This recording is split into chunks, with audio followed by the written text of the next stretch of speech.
Coucou les beauty, j'espère que vous allez bien. Aujourd'hui je vous explique pourquoi je ne propose plus de cils à cils dans mon menu, ce que je propose à la place, les avantages et les inconvénients. J'ai commencé par le cil à cils et j'en étais fan jusqu'à ce que je maîtrise le volume russe et que je découvre vraiment tous les bénéfices du volume russe. Alors quels sont les avantages et inconvénients de chaque technique? De notre point de vue de la chartiste, le cil à cils est beaucoup plus facile à maîtriser que le volume russe, mais il prend également moins de temps. Ça c'est également un point positif pour les clientes. Pourquoi? Parce qu'on sait à quel point c'est compliqué pour elles de rester allongées longtemps sur la table de massage. Donc moins de temps de prestation, plus avantageux pour nous et pour les clientes. Le cil à cils va donner un effet mascara, un effet plus naturel. Pourquoi? Parce qu'on va poser une extension par cil naturel, alors que le volume russe peut faire vite très voyant. Pourquoi? Parce que le volume russe va rajouter du volume, donc de la noirceur, et dans certains cas, si les principes du vrai volume russe ne sont pas respectés, c'est-à-dire qu'on rajoute de la longueur en plus de rajouter de la noirceur, ça va faire beaucoup trop voyant et surtout pas flatteur. Le plus gros défaut du cil à cils, les beauty, est que lorsque l'extension tombe, cela est flagrant rapidement et on a l'impression d'avoir des trous. Pourquoi? Parce que encore une fois, on va poser une extension par cil naturel. Il va être extrêmement difficile de tenir 3 semaines pour la cliente entre ces remplissages parce que comme je vous l'ai indiqué,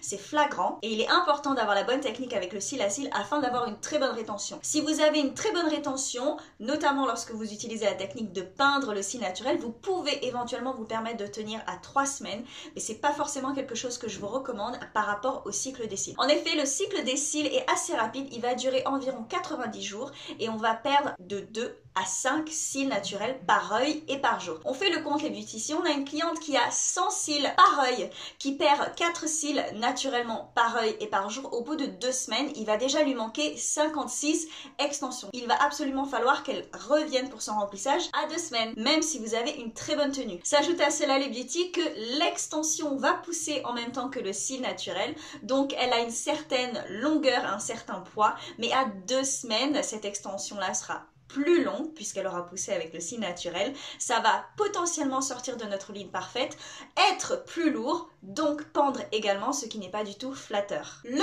volume russe quant à lui étant des éventails, lorsque nous avons un éventail qui va tomber, les éventails qui sont autour vont camoufler le manque, on va pas avoir cette impression de trou et en plus de ceci on a une technique avec le volume russe qui s'appelle l'enveloppement et ça nous permet d'avoir une rétention du tonnerre, c'est-à-dire qu'à 3 semaines on n'aura pas de trou, la forme de la pose sera respectée et on aura juste à remplir là où il y a des manques. Donc en plus d'avoir une rétention plus difficile avec le cil à cils, l'évolution n'est pas belle même si on a une rétention et en plus de cela, lorsque le cil tombe, on a l'impression d'avoir des trous. Donc il y a énormément de bénéfices à faire du volume russe. Mais comme on disait tout à l'heure, le volume russe peut faire vite très voyant et très noir. Ça convient pas forcément à toutes les clientes, notamment les clientes plus matures. Alors comment avoir la rétention et l'évolution du volume russe avec la légèreté du cil à cils?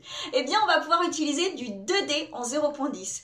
Pourquoi? Parce que 2 extensions 0.10 correspondent à une extension 0.15 de cil à cils. Comme il ne s'agit que de 2D, cela va être naturel, on va pouvoir faire notre technique de l'enveloppement puisqu'on a 2 extensions. L'évolution et la tenue seront donc aussi jolies qu'un volume russe, mais surtout on aura quelque chose de léger. Bien sûr, il faut garder en tête la base ciliaire de la cliente. Au plus votre cliente va avoir de cils naturellement, au plus vous allez mettre d'extensions, même en 2D, au plus vous allez potentiellement avoir quelque chose de fourni. Dans le cas de ma cliente qui a énormément de cils, je me suis concentrée principalement sur la ligne du bas pour éviter d'avoir quelque chose de trop fourni. Je vous conseille d'expérimenter les beauty, même si vous n'avez pas de formation volume russe. Pourquoi? Parce que lorsqu'on effectue du 2D, ce sont les éventails les plus faciles à effectuer et en plus l'extension étant 0.10, elle est moins fragile que du 0.07, donc potentiellement vous allez pouvoir réussir à faire du 2D sans formation. J'espère que cette vidéo vous aura aidé. Je vous fais de gros bisous et à très bientôt!